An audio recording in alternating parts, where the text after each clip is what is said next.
Okay, guys, so this is the help video for the video about the calculator over here. So in this video, we'll be talking about binary and logic gates. So first, let's start off with the binary. So what is binary? Binary is a numbering system, but how is it different than our regular numbering system? To discuss that, we first have to talk about our regular numbering system. How does our regular numbering system work? Well, it works like this. We have different slots for each unit of magnitude. What do I mean by that? Well, 1, 1, which is the first slot, is the ones place. We'll call these slots places, because that's their actual name. Okay, quick side note.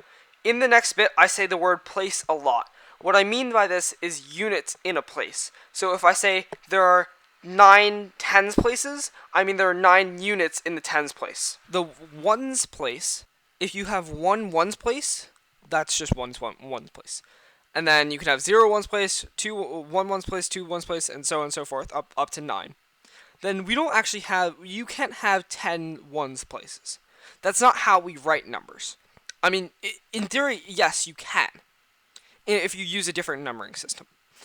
But that's not how we write numbers. We, instead, once we get to 10, what we do is we're like, okay, now let's make this new thing called the tens place. The tens place is a place that's right to the left of the ones place. And now let's say we have 1 tens place. So this means that 1 tens place is equal to 10 ones places. And then once we get 2 tens place, that means that we have 20 ones places, and so on and so forth, until we get to 9 tens place, and then now we have 9 ones place, 9 tens place, 9 ones place, also known as 99. Then we have to add 1, then we have to add another place, which is the hundreds place. Okay, so this is the key principle. Our system, base 10, because each place is 10 times the place to the right of it. Okay, so to explain how binary having 2 times in each place is different than having 10 times, let's look at how we can count up. So first we have 0 in the ones place, and then adding 1, we have 1 in the ones place. Adding 1 again, we run into a problem. In base 2, we don't have another symbol. We only have those 2 symbols, which means that we have to go to the next place. So that means that now we have 1, 0, or 2. So the second place to the left is the 2's place, right? Now we can repeat this process. So then we add 1, then we're at 1, 1. Then we add 1 again, we're at 1, 0, 0. And now we've gotten to the 4's place. So if you notice, you can notice something with this pattern is it's the powers of 2. So each place is the higher power of 2. So the first place is 2 to the 0, second place is 2 to the 1, third place is 2 to the 2, and so on and so forth. Which is the same thing for our system, base 10, where it's 10 to the 0, then 10 to the 1, then 10 to the 2, then 10 to the 3, and so on and so forth. Okay, so that is what binary is. It's a different way of representing numbers. However, if you take the places and multiply them by the numbers, you can convert between base 10 and base 1.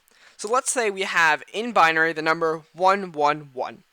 So there's a 1 in the 4's place, there's a 1 in the 2's place, and then there's a 1 in the 1's place. Let's convert this to base 10, just so that we really know what binary is, or base 2, what base 2 is. Just so that we really know what base 2 is.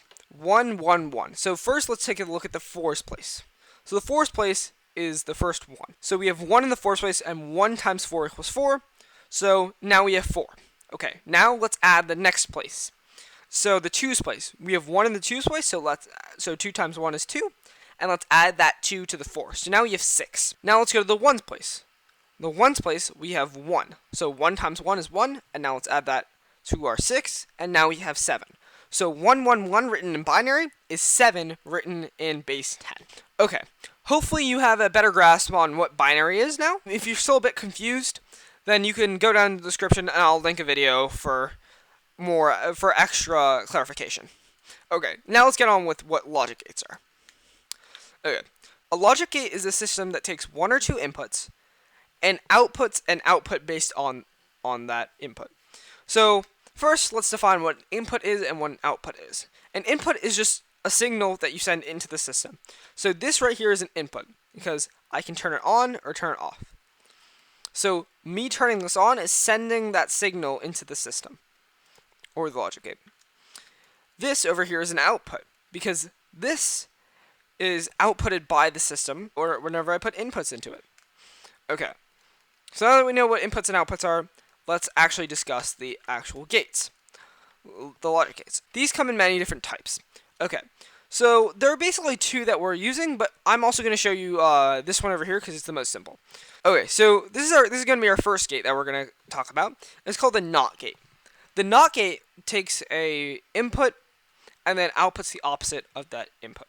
Okay, so for example, if the input is unpowered, like this is, then the output will be powered rest time. Okay, so from now on, I will be referring to powered and not powered as 1 and 2, and it's 1 and 0. So not powered is 0. It's a 0. Powered is 1. If you input a 0 here, you'll output a 1. If you input a 1, you'll output a 0. This is the NOT gate. Okay, this is the most simple gate. Now let's move to something a bit more complex. Okay, so moving on, here's the AND gate. The AND gate is it's a step up. It's a bit more complex. So what it does is it takes 2 inputs this time instead of 1, like the NOT gate, and outputs 1 output. Okay, so how does it determine which output to put? So what it does is, if these are both zeros, this will output a 0. If one of them is 0, this will also output a 0. You can see that it works for both. However, if they're both 1, this will output a 1. So this only outputs a 1 if both of these are 1s. If both of the inputs are 1. So AND gate, if both inputs are 1, output is 1. Otherwise, the output is 0. Okay, let's move on to our most complicated gate, which we will be using in this system over here, in the calculator. So here's how it works. It takes 2 inputs like the AND gate, and outputs 1 output. However, instead of it being when both of these are 1s, this will be 1 and else nothing will happen. How this works is, if they're both zeros, then it will output a 0. However, if one is a 1 and the other is a 0, it will output a 1. See, it works for the other one as well. But if both are 1s, it will also output a 0. So this basically condenses to that if these two have the same state, it will output a 0. If these two are different states, it will output a 1. Okay, so that was logic gates. If you're still a bit confused about logic gates, I'll put a link down in the description for further information. And yeah, so thank you guys for watching this video. Feel free to go back to the main video and keep taking a look at the calculator.